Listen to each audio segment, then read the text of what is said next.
Hello மக்களே, welcome to சேவை கதிர் YouTube channel. இன்றைக்கி நம்ம முக்கியமான இன்ஃபர்மேஷனை பற்றி தான் பார்க்க போகிறோம். என்னன்னு பார்த்தீங்கன்னா, நம்மளோட மெரினா கடற்கரையில் நிறைய பேர் நிறைய கடைகளை வச்சுருக்காங்க. அதை ரிமூவ் பண்ண சொல்லி உயர்நீதிமன்றம் உத்தரவிட்டிருக்காங்க. முக்கியமான இன்ஃபர்மேஷனை பற்றி தான் நம்ம பார்க்க போகிறோம். இந்த வீடியோவை ஸ்கிப் பண்ணாமல் ஃபுல்லாக பாருங்கள், நிறைய பேருக்கு ஷேர் பண்ணுங்கள். இங்கே பார்த்தீங்கன்னா சென்னை உயர்நீதிமன்றம் ஒரு முக்கிய அதிரடி அறிவிப்பை வெளியிட்டிருக்காங்க. என்னன்னு பார்த்தீங்கன்னா, சென்னை மெரினா கடற்கரையில் உணவு, பொம்மை, ஃபேன்சி கடைகளை தவிர வேற எந்த கடையும் இருக்கக்கூடாதுன்னு சொல்லியிருக்காங்க. அது மட்டுமல்ல, நீலக்கொடி சான்று பெறும் பகுதிகளில் எந்த கடையும் அமைக்கக்கூடாது அப்படின்னு சொல்லியிருக்காங்க. இப்போ பார்த்தீங்கன்னா மெரினா பீச்சில் ஒரு சில இடத்த வந்து நீலக்கொடி சான்று அப்படின்னு சொல்லி ஒரு சில இடத்துக்கு வந்து சர்டிஃபிகேட் கொடுத்துருக்காங்க. நீலக்கொடி சர்டிஃபிகேட்னு சொல்லிட்டு அந்த இடத்துலலாம் வந்து இவங்க எந்த கடையும் வைக்கக்கூடாது அப்படின்னு சொல்லியிருக்காங்க.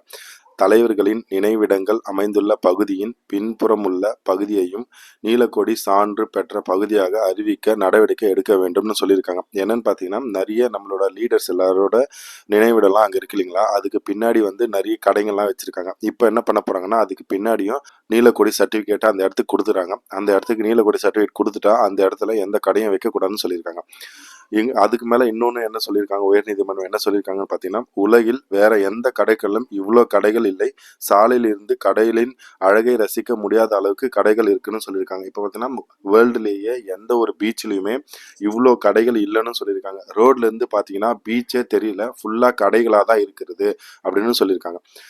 மக்கள் ரசிக்கத்தான் கடற்கரையே தவிர அதனை ஷாப்பிங் மாலாக மாற்ற முடியாதுன்னு சொல்லியிருக்காங்க. இப்போ பார்த்தீங்கன்னா, ஷாப்பிங் மாலில் தான் நிறைய கடைகள்லாம் இருக்கும். இப்போ பார்த்தீங்கன்னா, மெரினா பீச்சுமே ஷாப்பிங் மால் மாதிரி மொத்த கடையுமே வச்சுருக்காங்க. அது எல்லாத்தையும் நம்ம இந்த மாரி ஷாப்பிங் மால் மாதிரி மாற்றக்கூடாதுன்னு சொல்லியிருக்காங்க. சென்னை கடற்கரையே உழைப்பாளர் சிலை பின்புறம் உள்ள நிரந்த கடைகளை அகற்ற வேண்டும்னு சொல்லியிருக்காங்க. சென்னையில் உழைப்பாளர் சிலை இருக்குங்களா, அதுக்கு பின்னாடி நிறைய கடைகள் வச்சுருக்காங்க. அந்த கடை எல்லாத்தையுமே அகற்றத்துக்கு உயர்நீதிமன்றம் உத்தரவு வெளியிட்டிருக்காங்க.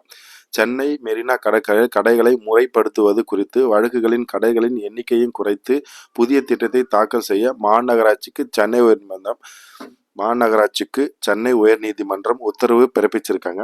இது பார்த்தீங்கன்னா மக்களுக்கு வந்து ஒரு குட் நியூஸ் தான். ஏன்னா இப்போ நீங்கள் ரோட்லேருந்து பார்த்தாலே பீச் தெரியும். இவங்க இந்த தேவையில்லாத கடைகள்லாம் ஷாப்பிங் மால் மாதிரி தேவையில்லாத கடைகள் எல்லாத்தையும் ரிமூவ் பண்ணிட்டாங்கன்னா பீச் வந்து அழகாக நம்ம ரோட்லேருந்தே பார்த்துக்கலாம். இது வந்து பொதுமக்களுக்கு ஒரு குட் நியூஸ் தான். இந்த வீடியோ பிடிச்சிருந்ததுன்னா லைக் பண்ணுங்கள், ஷேர் பண்ணுங்கள், சப்ஸ்கிரைப் பண்ணுங்கள். தேங்க்யூ மக்களே.